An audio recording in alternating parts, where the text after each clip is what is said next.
I've been on the hunt for the last couple of days, trying to figure out a way that I can get the lower thirds back onto Google Hangouts. Remember when we used to have Google Hangouts and people would use a lower third down in the bottom left hand corner? For those of you who don't know what that is, you'll see that graphic that I've put down there, and that's basically a graphic that was provided to us by Google Hangout Toolbox that used to be part of Google Hangouts. Unfortunately, that doesn't look like it's being supported anymore. So I had to come up with a workaround because I wanted to be able to use my lower thirds when I'm doing Google Hangouts myself, so that people who are watching the stream will know who I am without me having to say my name, and it'll just be quite obvious. So I came up with a solution. The solution is that you use the free broadcasting software, OBS. Now, yes, OBS can be used for live streaming in and of itself, and I did one of those just in the past week. But you can also use OBS in a way that allows you to add your own lower thirds and then transfer them across from OBS directly into Google Hangouts, and then do your live stream from Google Hangouts. I'll explain more about that a little later on in the video, but first we're going to see how we get to make some lower thirds. Let me just show a couple more. So here's one, and yep, so that's just a different style. And lower thirds don't have to be down in the lower left hand corner. You could have them up in the top left hand corner. You could have them right across the middle of your face. Now who the hell would want that? Well, you could have them at the top in the middle like this one. So there's lots of ways you can do it. So first of all, I'm going to show you how I made some of these images that I use in the OBS software, and then I'll show you how we transfer that across to Google Hangouts. I'm going to use Paint.net, the free graphics software that a lot of people have already. It's not Paint from Windows, but it's significantly more complex than that, but not quite as flash as Photoshop, but it's free. And the link will be down in the description. Let's head over to Paint.net now, and let me show you how I made one of these lower thirds. So this is Paint.net, and as I said to you earlier, I'll put the link down in the description if you want to download this piece of software. So to make a new lower third, I'm just going to go up to start a new graphic. I'm going to go to File, and then I'm going to go to New, and I'm going to make a 16 by 9 picture. So that could either be 1280 by 720, or I prefer to go the largest size, which is 1920 by 1080, which is like the 1080p that you hear people talk about all the time. So click OK to that. Now you can see it says it's at 79%. In other words, that's actually shrunk down a little bit, and I'm going to shrink it down further so I can see. Alright, so in order to make a lower third, basically we use layers. So eventually this white is all going to be deleted away. So I'm going to start by adding a new layer. So click over here on that, and layer 2. Now that's, I'm going to, I might just rename that. Whoops, if I can go to properties, sorry, and rename layer 2 as text, and OK that.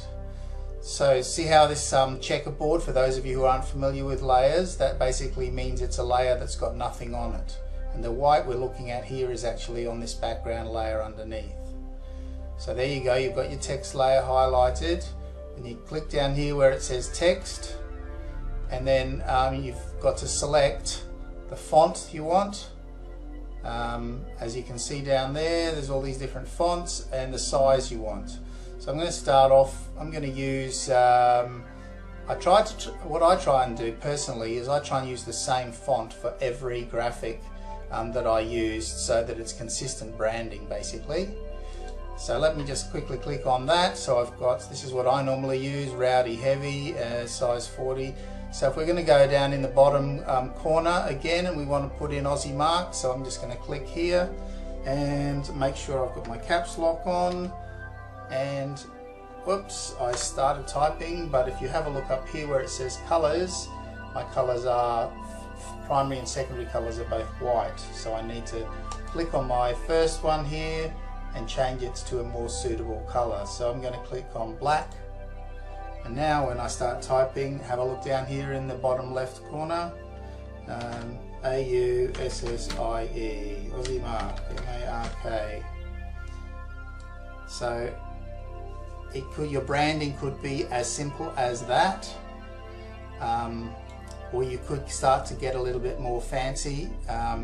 But for this, for argument's sake, I'm just simply going to put that down there. I might change the color. Let's make it a bit more flash. We'll make it red, will we? Or what about? Yeah, that looks like a good color for me. Okay, so really, that's basically you're adding text. If you wanted to add a picture there as well, you could do that. In fact, let's just add my normal graphic. See, before I click on anything else, the end of this text is still flashing and there's a little square there. I can use my mouse, grab that and pull it out a fraction because I want to put my graphic here. So I'm just going to go and open, go to File, Open, or I can use this icon, Open. I'm going to go to where my pictures are and scroll down to my logo, which is here. Oops, I don't want to use that one. I don't want the one that's got Aussie Mark Presents written on it. So there must be another one without that on there. We'll try that again. Open, go down to find one that looks like that. That's better. Okay, so now I'm going to select all of that. And it says, so in order to do that, I go to Edit and select all. Then I go to Edit and copy. Then I go over here to where we're making the lower thirds, and this time I'm going to go click up on Image, layers, and then I'm going to, is that right, what I normally do? I can't remember now, sorry, my apologies. Sorry, I had to go to Edit and paste in new layer. I should have remembered that. And as you can see, that's much too big, but if I hold down the Shift key while I'm grabbing this corner, the proportions won't change, and I can simply shrink that down to the size I want, and then let go of the Shift key and drag the cursor down here. And that is the lower third. I could make that, add more things to it. I could put a rectangle behind there. You know, you could have lightning bolts. You could do whatever you want. Be as creative as you like. But let's finish this off. So to get rid of that that selection box, I'm just going to hit Enter. Now I'm going to go back over here to this background layer, and I'm actually going to delete the background layer away. So I'm going to hit the Delete Layer, and all that's left is that picture and the word Aussie Mark in that corner. So if I now go and I'm going to merge these two layers together, so click on the top layer, hit this one that says Merge Layer Down, and then I just simply save it. But it's important what type of format you save it in. If you saved it in JPEG, for example, all of this clear checker here will become white again. But we don't want that. We want to save it as, so we'll go File, Save, and I don't want it to be a JPEG, as I said. I want it to be a PNG or a GIF. This has already given me PNG as the default, or I could use this drop down menu and save it as a GIF. In fact, let's do that. And I'm going to put that in the same place as I've got my other lower thirds in the Google Hangout folder here. So I'm just going to make this one plain text .gif and save and hit the OK, and that one's done. Now let's go back over and see how I can bring that one in. So this is OBS. If you aren't familiar with it, I'll be making a video about the basics of it soon enough. But today we're just talking about the lower thirds, and when I left you we had this Aussie Mark on the top. So let's now add in another, the one that we just created, the plain text one. So basically what it is each of these things in the source represents one of the lower thirds. As you can see, the names in here, we've got lower third top, lower third wiggly, lower third orange and yellow. They're the three that I showed you so far. We're going to add another one in. So before I do that, I'm going to turn off this one at the top, the lower third top. To do that, I just click on this eye and it becomes a cross, and as you can see, the lower third goes away. And don't concern yourself about that red box there. That will not be showing in the recorded video. It's only because I'm recording my screen that you can see that. It doesn't appear in any live streams that you do. So if I want to add this new one in, I just go add, go up to image. I'm going to call this one lower third plain text, and then hit OK.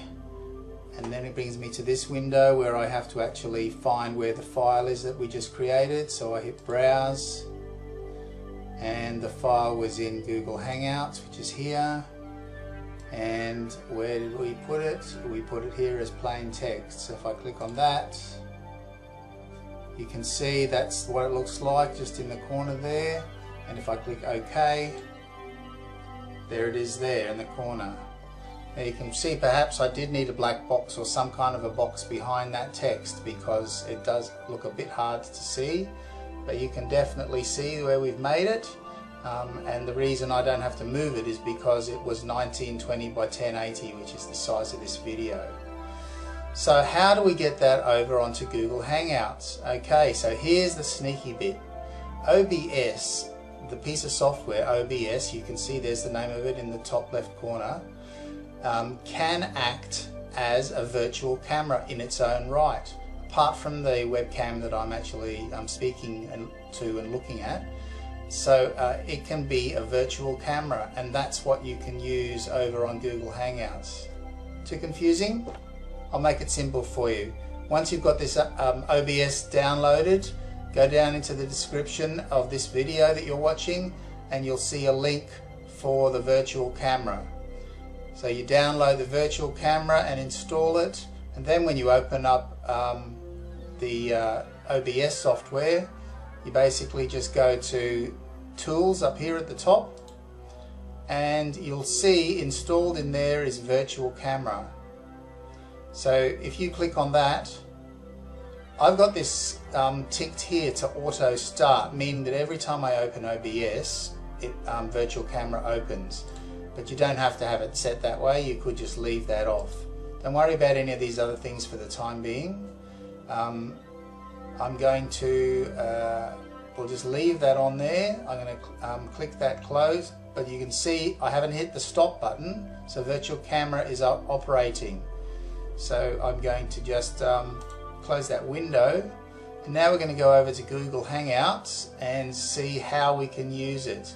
So from your channel, you just go to the Creator Studio as you normally would when you're starting a live stream in Google Hangouts. So click on the top right hand icon up here, then click on Creator Studio, and it will take us to the back end of the Creator Studio. Now before we even go into live streaming, make sure that your OBS is open, and mine is here. If I open this, as you can see, yep, I'm still there. So OBS is definitely running. And remember I said earlier in the video, my tools, Virtual Cam, would be open and running, and it is. It started automatically. So that's fine. So we leave that all open, and then when you go over to here to the Creator Studio and you go to live streaming and click on, when it comes up, here we go. So going to live streaming, and if you're new to live streaming or you haven't done it before or you're a bit nervous about it, this might be a nice little introduction. Now you don't have to worry about any of this stuff that appears on this screen. What you need to do is you need to ignore all of that and click on Events underneath live streaming here. You'll see stream now. We're going to ignore that. We're going to click on events. So once you've clicked on events, that will open up saying you don't have any upcoming events. You then go up to here to where it says new live event. So I'm going to click on new live event, and that's going to open that up for me. And just taking a little while to load.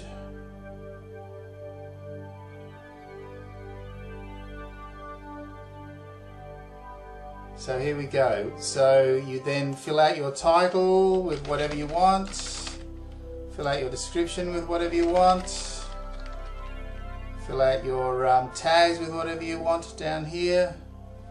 And I'm setting this to private. If you're going straight into your live stream, then you could just go in as public. So you change that to public or unlisted if you want to make it with only invited people involved. So I'm going to keep mine as private for today, just because we're using this as an example. And you'll see the type that I've selected here is quick, using Google Hangouts on air. Right there. So now when I say go live now, click on that. It's still not going to make me go live yet. It's asking me, I will now enter a Google Hangout on air. I can live stream from my webcam. So when I click on OK, it should open up a webcam, and under normal circumstances it would open up a webcam. But as you'll see here, and when this finally gets its act together, you can see that's still spinning at the top. Okay, it says please wait. Okay, so here we go. Now, it would normally give you a, as I say, the webcam would come up. But there is no webcam because if we have a look here at the webcam, it says camera's not working. The reason it's not working is because the camera's already been taken up by OBS. So in order to make this work with the lower thirds that we made, you click over here on settings, click on that, and now it gives you some options. It's asking, under normal circumstances, this particular camera is the camera that my webcam, which is my standard webcam, and that would be the webcam you would choose. But if you have a look at the drop down menu, it also gives me OBS camera. And that's from the OBS studio that we've just made the lower thirds for. So if I now click on this, and remember I said OBS now already owns the webcam and has taken charge of it for the time being. I just click on that, and with a bit of luck, once I save, that should bring up. So there's Google Hangouts with a lower third. And that's what we're trying to talk about. Now there's a heap more I could go into, and we're going to save that for another video. Basically, you can use anything you can do in OBS, you can bring over to your part of a Google Hangout. I hope that was helpful, and maybe you'll use a lower third and just give yourself that little bit of extra special presentation when you're in a live stream. Guys, take care. I'm Aussie Mark. If you haven't already, hit the supporter button, that big red subscribe button. Please subscribe and hit the bell so you'll know when my next video comes out. You guys have a fantastic day. Take care. Bye for now.